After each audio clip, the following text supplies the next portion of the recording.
우리의 말씀 제목을 한번 따라해 봅시다. 성령을 따라 행하라. 성령을 따라 행하라. 이 제목을 생각하시면서 말씀을 들으시기를 바랍니다. 우리 하나님께서 하나님의 백성된 자들이 하나님 백성답게 살라고 주신 성경책, 이 성경책 창세기부터 시작해서 요한계시록까지 쭉 읽어 나가다 보면 말씀하시는 사람에게, 우리에게 말씀하시는 분의 호칭이 변하는 것을 우리가 볼 수가 있습니다. 창세기 1장을 펴서 보면 하나님의 창조 기사가 나오죠. 보면 하나님이 이르시되 빛이 있으라 그러시고, 하나님이 이르시되 뭐가 있으라, 하나님이 이르시되 이렇게 계속 하나님이 말씀하신다는 표현이 계속 반복되는 것을 볼 수 있습니다. 우리 교회에서 지금 새벽 기도에 출애굽기의 말씀을 가지고 계속 진행이 되고 있는데요. 새벽 기도회 때 출애굽기 3장 말씀을 보면 하나님께서 모세를 부르는 장면이 나옵니다. 모세를 부르실 때 모세야 모세야 부르시고 난 다음에 계속 이제 이어지는 말씀 보면 여호와께서 모세에게 이르시되 이렇게 하나님이 이르시되 여호와께서 이르시되 여호와 하나님이 이르시되, 구약 성경은 계속 이런 표현을 쓰고 있는 것을 볼 수가 있습니다. 그러다가 신약에 넘어가서 마태, 마가, 누가, 요한복음 읽어보면 거기에는 하나님이 이르시되 여호와께서 이르시되 이렇게 표현하지 않고 누가 말씀하셔요? 예수께서 이르시되, 예수께서 말씀하여 이르시되 내가 진실로 진실로 너희에게 이르노니, 이런 표현을 쓰는 것을 볼 수가 있습니다. 요한복음 3장 3절에 보면 예수께서 대답하여 이르시되 진실로 진실로 내게 이르노니 사람이 거듭나지 아니하면 하나님 나라를 볼 수 없느니라. 예수께서 대답하여 이르시되 표현하고 있고요. 요한복음 14장 12절 말씀에 보면 내가 진실로 진실로 너희에게 이르노니 나를 믿는 자는 내가 하는 일을 그도 할 것이요 또한 그보다 큰 일도 하리니 이는 내가 아버지께로 감이라. 마태, 마가, 누가, 요한복음을 계속 읽다 보면 말씀하시는 분이, 사람에게, 인간에게 말씀하시는 분이 예수 그리스도, 예수께서 이르시되 이런 표현을 하고 있는 것을 우리가 볼 수가 있습니다. 복음서 넘어가고 사도행전 가면요, 사도행전에서는 하나님이 이르시되 예수께서 이르시되 이런 표현은 잘 등장하지 않습니다. 보기 힘들고요. 사도행전 넘어가면 성령께서 이르시되 성령께서 말씀하시되 이런 표현을 쓰고 있는 것을 볼 수가 있습니다. 사도행전 8장에 보면 에티오피아 국고를 맡은 네시가 예루살렘에 예배하러 왔다가 자기 고향 땅 나라로 돌아가면서 성경을 펼쳐서 읽고 있었습니다. 그 성경이 어디죠? 구약에? 할렐루야, 성경 공부 정말 많이 하셨어요. 그렇죠? 이사야서에 있는 고난받는 종에 대한 그 말씀, 그 부분을 읽고 있는데 깨닫지를 못하고 있는 거예요. 그것을 누가 하셨느냐? 성령님께서 아시고 성령님이 말씀하십니다. 사도행전 8장 29절 말씀에 보면 성령이 빌립들어 이르시되 이 수레로 가까이 나아가라 하시거늘. 성령이 말씀하시기 시작합니다. 성령이 빌립 집사님에게 말해서 그 수레로 가까이 가라. 그 음성을 듣고 빌립 집사님이 수레에 다가가서 그 네시에게 가까이 가서 그 성경 말씀을 풀어주고 세례까지 받도록 해주고 빌립이 떠나는 그것을 볼 수가 있는 것입니다. 사도행전 10장에 보면 베드로가 환상을 보잖아요. 가정한 짐승이 가득 들어있는 그걸 하나님께서 보여주시고 이것을 잡아먹어라 이렇게 했을 때 저는 가정한 것을 먹을 수 없습니다 하는 그런 이제 환상을 보고 난 다음에 이제 베드로가 그 환상의 이 환상의 의미가 무엇일까 하고 묵상을 하고 있는데 그때 대문을 두드리는 소리가 똑똑똑 베드로 여기 계십니까? 베드로 여기 살고 있습니까? 하는 소리가 들립니다. 그때에 베드로에게 성령께서 말씀하십니다. 사도행전 10장 19절에서 20절 말씀해 보면 베드로가 그 환상에 대하여 생각할 때에 성령께서 그에게 말씀하시되 두 사람이 너를 찾으니 일어나 내려가 의심하지 말고 함께 가라. 내가 그들을 보내었느니라 하시니, 성령께서 누구에게? 베드로에게 말씀을 하셨다, 그렇게 기록하고 있습니다. 사도행전 13장에도 보면 안디옥 교회가 주를 섬겨 금식하고 있을 때 그들에게 성령께서 말씀하십니다. 사도행전 13장 2절에 주를 섬겨 금식할 때 성령이 이르시되 내가 불러 시키는 일을 위하여 바나바와 바울을 따로 세우라 하시니, 그래서 성령의 음성을 듣고 바나바와 바울을 따로 세워서 선교사로 파송하게 되는 것이죠. 성경의 마지막 나오는 책 이름이 뭐죠? 요한계시록.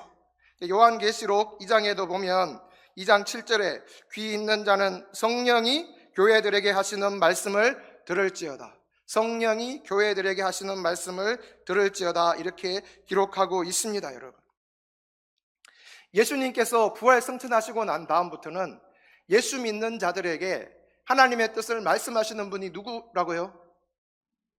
계속 앞에 성령님께서 말씀하십니다.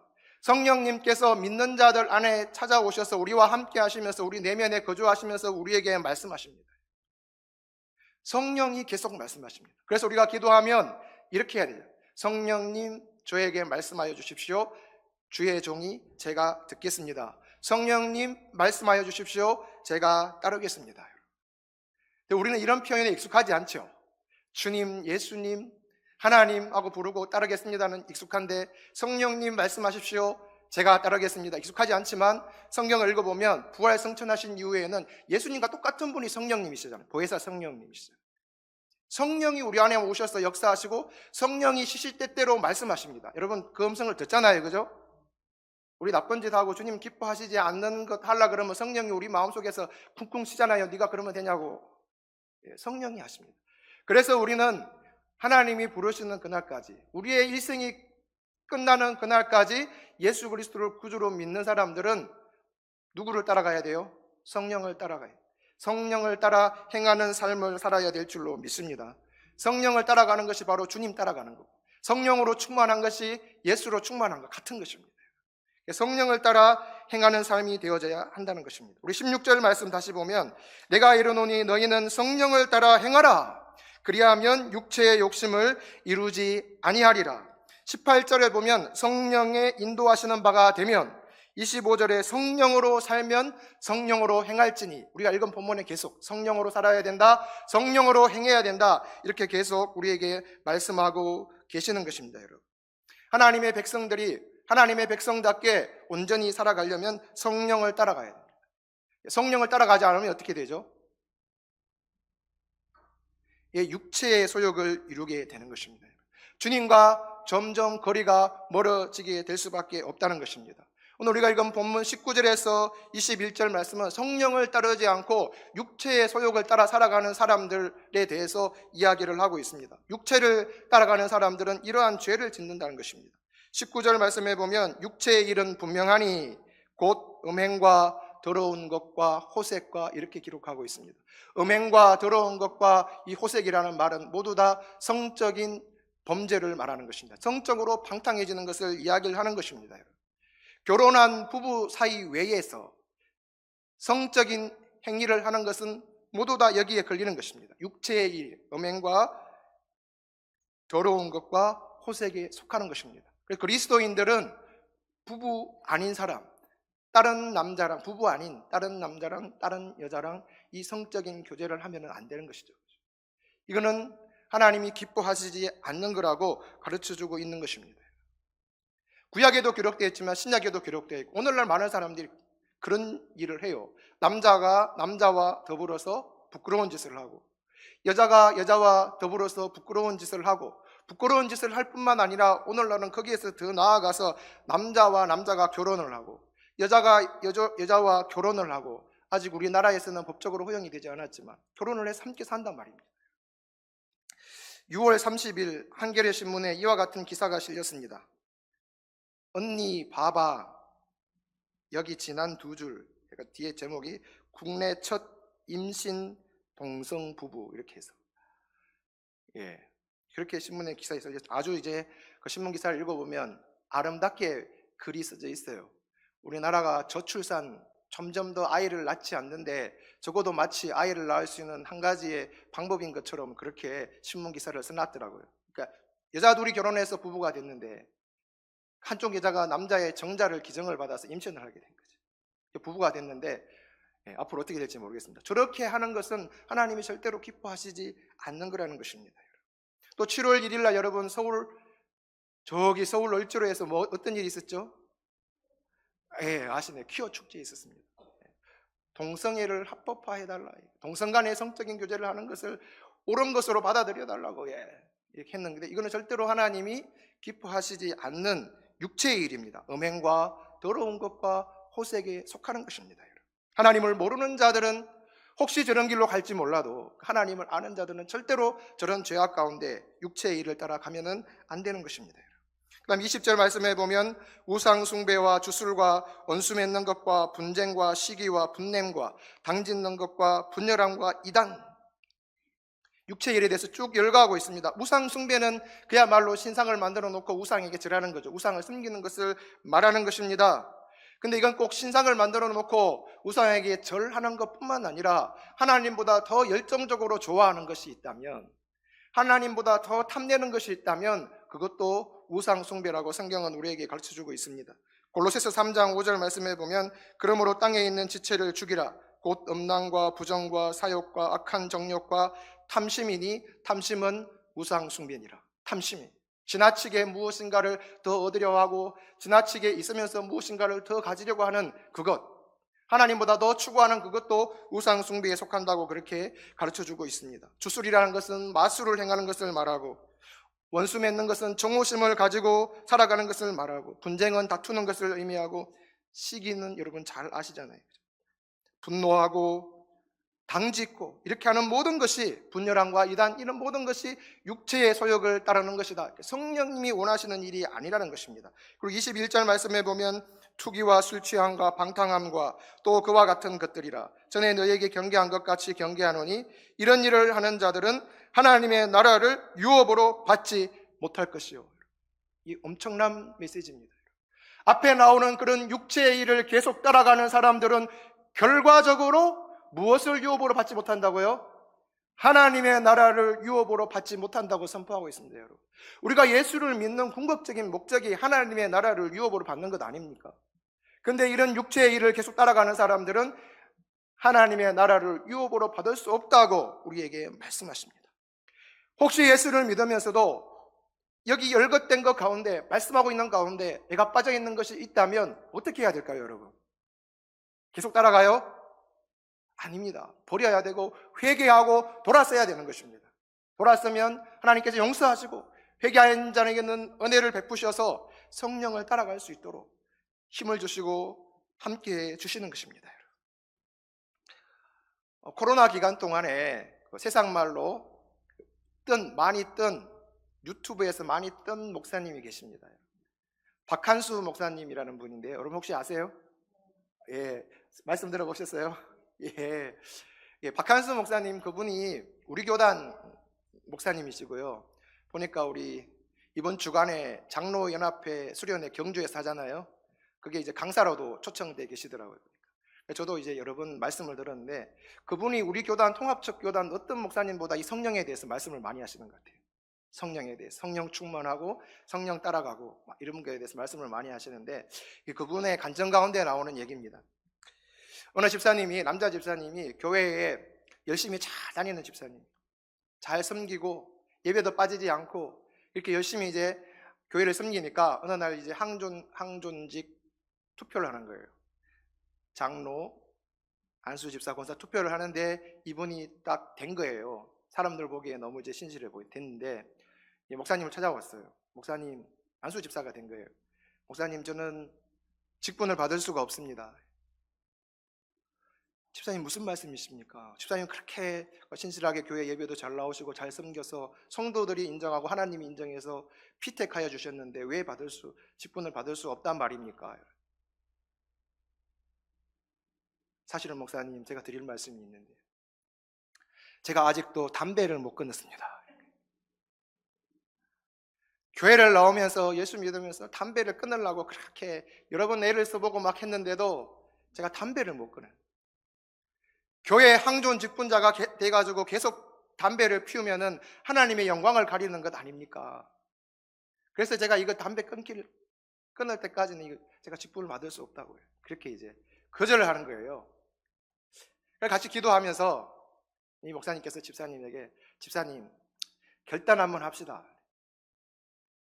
뭐 하자고요? 결단합시다. 이게 무슨 의미의 말일까요?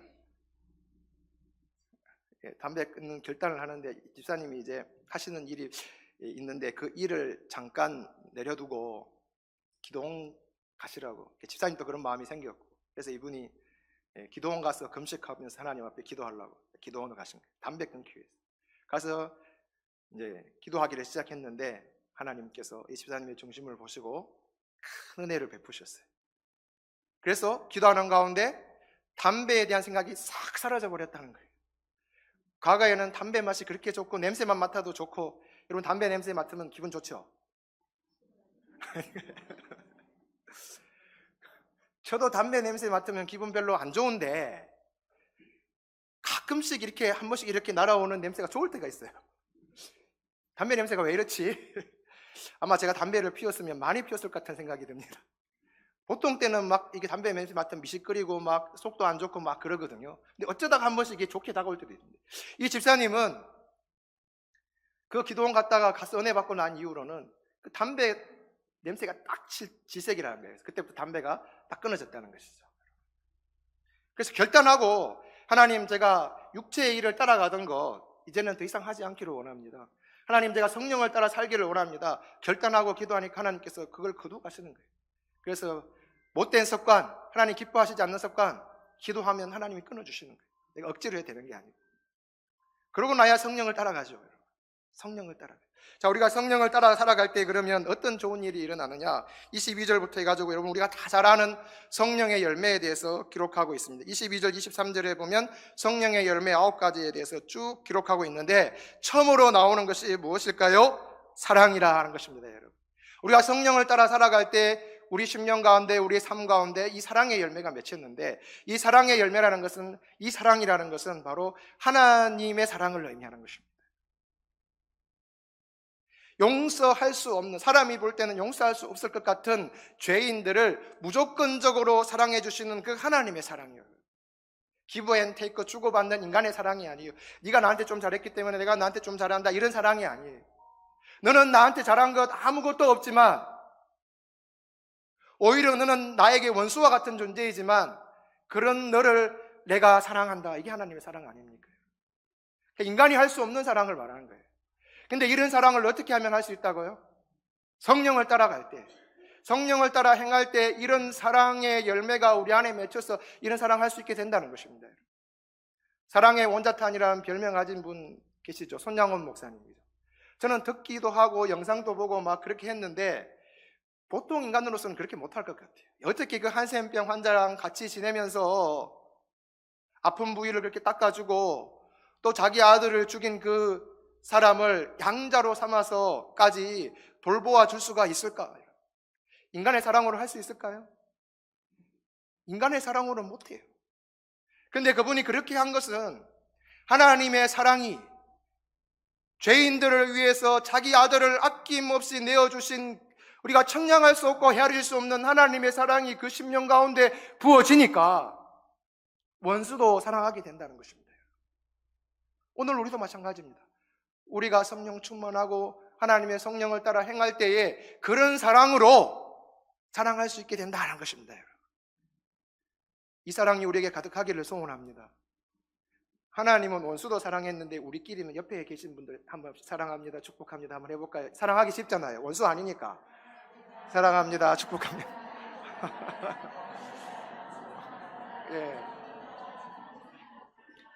예. 원수 있어요, 옆에? 없어요. 원수도 사랑할 수 있는데 성령이 부어지면, 우리 성도들은 사랑하기 얼마나 좋습니까? 우리의 아내나 우리의 남편은, 우리의 부모님은, 우리의 자녀들은 원수입니까? 원수도 사랑하는 마음을 하나님께서 주시는데 얼마나 사랑하기 좋습니까? 이 사랑이 부어져서 성령 충만하여서 이 사랑의 열매를 맺어가는 믿음의 성도들이 되기를 소망합니다. 두 번째는 희락입니다. 희락은 다른 말로 기쁨을 말하는 거죠. 여러분, 세상 살아가면서 뭐가 있으면 제일 기뻐요? 돈 있으면 기쁘지 않아요? 돈이 주는 기쁨이 있어요. 그죠? 건강이 주는 기쁨이 있죠. 맛있는 거 먹을 때 찾아오는 기쁨이 있죠. 좋은 사람 만날 때 찾아오는 기쁨이 있잖아요. 그죠? 근데 이런 기쁨들은 돈 없어지고 건강 없어지고 사람 떠나가고 몸 아파서 못 먹고 이러면 그런 기쁨들은 다 사라져요. 여기에서 말하는 이 희락, 기쁨은 어떤 조건이 충족되었을 때에 얻고 누리는 그런 기쁨이 아니라는 것입니다. 여기에 나오는 희락, 기쁨은 하나님께서 주시는 기쁨인데 우리의 상황과는, 여건과는 상관없이 하늘에서 부어주시는 기쁨이라는 것입니다. 내가 건강하든지 내 몸이 아프든지 내가 가난하든지 부하든지 나의 삶의 어떤 형편 가운데 있든지 부어주시는 기쁨. 바울과 실라가 복음 전하다가 깜깜한 감옥에 갇히게 되잖아요. 그죠? 고소당해가지고. 거기에서 바울과 실라가 깜깜한 감옥에서, 오늘날은 감옥도 좋다면서, 오늘날은 오히려 돈 없는 사람이 감옥 들어가기를 원해서 범죄하는 사람도 있대요. 우리나라에서 너무 살기 힘드니까 감옥 가면 때를 맞춰서 밥 주죠, 옷 주죠, 아프면 병원 데려가죠. 다 해주는데 감옥에 들어가면. 근데 노숙자로 살아가니까, 혼자 살아보니까 너무 힘들어서 감옥 가는 사람이 있대요. 근데 바울과 실라가 갇힌 감옥은 그런 감옥이 아니래. 깜깜하고 빛도 없고 불빛도 없고 내일을 알 수 없는, 기약할 수 없는 그런 장소란 말이죠. 그런 장소에 갇히게 됐는데 바울과 실라가 거기서 뭐 했다고요? 기도하고 찬양했다. 어떻게 할 수 있었는가? 바로 하나님이 주시는 은혜와 평강과 기쁨이 그들에게 있었기 때문에 그 깜깜한 감옥에서도 하나님을 찬양하면서 기뻐할 수가 있었다는 것입니다. 성령을 따라 행할 때 그런 기쁨이 우리에게 부어진다는, 그런 열매가 맺힌다는 것입니다. 세 번째, 화평을 말하고 있습니다. 화평은 예수 그리스도의 십자가로 말미암아 하나님과 사람 사이에 이루어진, 또 사람과 사람 사이에 이루어진 화평을 말하는 것입니다. 예수께서 화목 제물이 되어 주심으로 하나님과 우리가 화평한 관계가 되었다는 것이죠. 그전에는 뭐였어요? 하나님과 나하고 원수였죠. 근데 예수님이 십자가에 죽으심으로 화평한 관계를 이루었고 또 사람들과도 화평할 수 있도록 은혜를 베풀어 주시는 것입니다. 마태복음 5장 9절 말씀에 보면 화평하게 하는 자는 복이 있나니 그들이 하나님의 아들이라 일컬음을 받을 것이미요 그랬습니다. 성령을 따라 행할 때 이런 화평이 우리 안에 열매 맺히고, 성도들 가운데도 누가 다투고 싸우고 시기하고 그럴 때 어떤 역할을 할 수 있죠? 화평하게 하는 자로서의 역할을 할 수가 있다는 것입니다. 성령을 따라 행할 때. 그 다음에 네 번째 나오는 열매가 오래 참음입니다.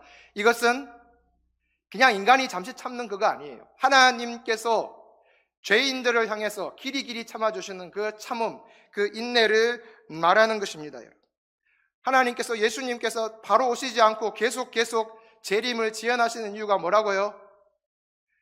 하나님의 참으심입니다. 하나님께서 모든 사람이 구원받고 하나님께로 돌아오기를 원하시기 때문에 성경에 기록하고 있는 말씀 아닙니까? 하나님께서 길이 참으시는 그런 인내인 것입니다. 잠언 16장 32절 말씀해 보면 노하기를 더디하는 자는 용사보다 낫고 자기의 마음을 다스리는 자는 성을 빼앗는 자보다 나으니라. 참는 걸 말하는 거 아닙니까?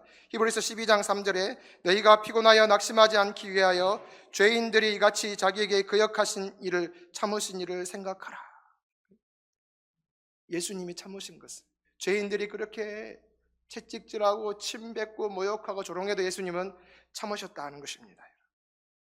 이런 참음, 오래 참음, 그 열매가 우리 안에 맺힐 수 있다는 것입니다. 다섯 번째, 자비는 친절한 것을 말하는 것입니다. 사람들에게 아주 친절하게 대하는 것이고, 여섯 번째, 양선은 성품이나 자질뿐만 아니라 도덕적으로나 윤리적으로 탁월한 것을 말하는 것입니다. 특별히 성경에 나오는 이야기로 말하면 이 사마리아 사람 있잖아요, 그죠? 길 가다가 강도 만난 사람, 거의 죽게 된 사람을 자기 짐승에 태워다가 주막에 가서 치료해주고 돈이 더 들어가면 제가 감당하겠으니 이 사람 잘 돌보아 주십시오 하는 이런 마음이, 양선을 이야기하는 것입니다. 그 다음에 일곱 번째 말하는 건 충성입니다. 충성이라는 것은 다른 말로 믿음으로도 우리가 성경에 번역이 되어져 있는데요, 변함없는 하나님을 닮아서 신실하고 정직하게 살아가는 것이 충성이다. 변함없는 하나님을 닮아서 신실하고 정직하게 하나님 앞에 살아가는 거죠. 우리는 모두 다 주님의 종들이고 주님의 청직이잖아요, 그죠? 이 종들과 청직에게 가장 필요한 것이 뭐냐? 충성이라는 것입니다. 변함없이 하나님 앞에서 신실하게 살아가는 그런 모습. 세상에 어떤 풍파가 일어나고 어떤 유혹이 다가올지라도 흔들리지 않고 남의 평판이 어떠하든지 간에 그 자리를 지키며 신실하게 묵묵하게 하나님을 섬겨나가는 것, 그것이 충성입니다. 여덟 번째는 온유함을 이야기하고 있습니다. 온유하다는 것은 친절하고 너그러운 태도를 말하는 것입니다. 구약 성경에 민수기에 보면, 민수기 12장에 모세를 가장 온유한 사람으로, 모세보다 더 온유한 사람은 없다고 이렇게 표현을 하고 있지 않습니까, 여러분? 근데 이 모세가 처음부터 온유했던 사람은 아닙니다. 여러분도 아시는 것처럼 모세가 나이가 40이 되었을 때에 자기 힘으로 자기 민족을 구원해보고자 어떤 일을 했습니까? 그는 살인을 했습니다. 히브리 민족끼리 또 이렇게 다투고 있을 때에 자기가 마치 재판관인 것처럼 끼어들어가지고 판단을 했던 사람이 바로 모세였습니다. 온유한 자가 아니었습니다. 근데 그 모세가 그 일이 있고 난 다음에 광야로 도망가서 40년의 그 고달픈 세월을 지내면서 그 성품이 점점 어떻게 된다고요? 온유한 자로, 하나님의 다스림 속에서 온유한 자로 변화된 것입니다. 그래서 구약 성경의 온유함이라는 것은 곤란을 당하고 괴롭힘을 당하는 가운데 단련된 성품이에요. 얻어진 성품이에요. 그래서 모세가 온유한 자가 되어서 하나님 앞에 귀하게 쓰임을 받았던 것입니다. 9번째, 절제입니다. 절제는 말 그대로 자기 자신을 잘 통제하는 것을 말하는 것입니다. 옛날 그리스 사람들은 젊은이에게 2가지 권면을 했다는 겁니다. 2가지 권면. 첫 번째, 내 자신을 알라. 내 자신을 알라는 것하고, 2번째, 내 자신을 잘 다스리라. 젊은이들에게 이 2가지 권면을 해줬다 그럽니다. 내 자신을 잘 다스리는 것, 그것이 바로 절제입니다, 여러분. 우리가 살아가는 동안에 절제하고 우리 자신을 잘 다스려야 하는 이유가 어디에 있는 것입니까? 우리는 썩지 아니할 영원한 면류관을 바라보면서 믿음의 경주를 하는 사람들이기 때문에 그렇습니다, 여러분. 운동 선수들은 덩수에 들어가기 위해서, 메달을 따기 위해서 그 삶을 얼마나 절제하는지 모릅니다, 여러분. 먹는 것도 절제하고 잠자는 것도 절제하고 오락도 절제하고 최대한 절제해서 그들이 승리하려고 애쓰고 그럽니다. 우리는 영원한 나라 하나님 앞에서 경주하는 자들입니다. 그래서 우리에게도 무엇보다도 필요한 것 중에 하나가 바로 이 절제라는 것입니다. 우리 자신을 잘 다스려야 이 절제의 열매가 또 맺히고, 이 절제하는 삶을 통해서 우리가 하나님께 영광을 돌려드릴 수가 있게 되는 것입니다. 주일날 우리 예배 오려고 할 때 여러분 토요일날 절제하죠. 보고 싶은 영화 안 보고, 먹고 싶은 것 안 먹고, 멀리 가고 싶은데 안 가고, 오락도 즐기지 않고 일찍 자고 맑은 정신으로 하나님께 예배드리기 위해서 절제하잖아요. 그죠? 아닙니까? 예, 절제하는지 안 하는지 앞에서가 다 보면은 다 보이잖아요. 아, 토요일 날 정말 예배를 위해서 절제했구나. 먹는 것도 보는 것도 자는 뭐 다, 예, 충분히 자고 깊이 자고 절제하고 그렇게 나와야지 기쁨으로 찬양할 때도 힘차게 하고 말씀도 또렷한 정신으로 듣고, 그죠? 은혜도 받고 그런. 절제할 수 있기를 소망합니다. 예. 이 본문에는 9가지 성령의 열매를 말했지만 우리가 성령을 따라 행할 때에, 성령을 따라갈 때 이외에도 많은 성령의 열매가 우리 가운데 맺혀지는 것입니다. 야, 그러면 이런 놀라운 사람의 인간의 어떤 능력, 이성을 초월하는 이런 성령의 열매를 맺기 위해 성령을 따라가야 된다는데, 자, 성령을 따라간다는 것은 구체적으로 어떻게 해야 하는 것일까요, 여러분? 어떻게 하면 성령을 따라갈 수 있을까요?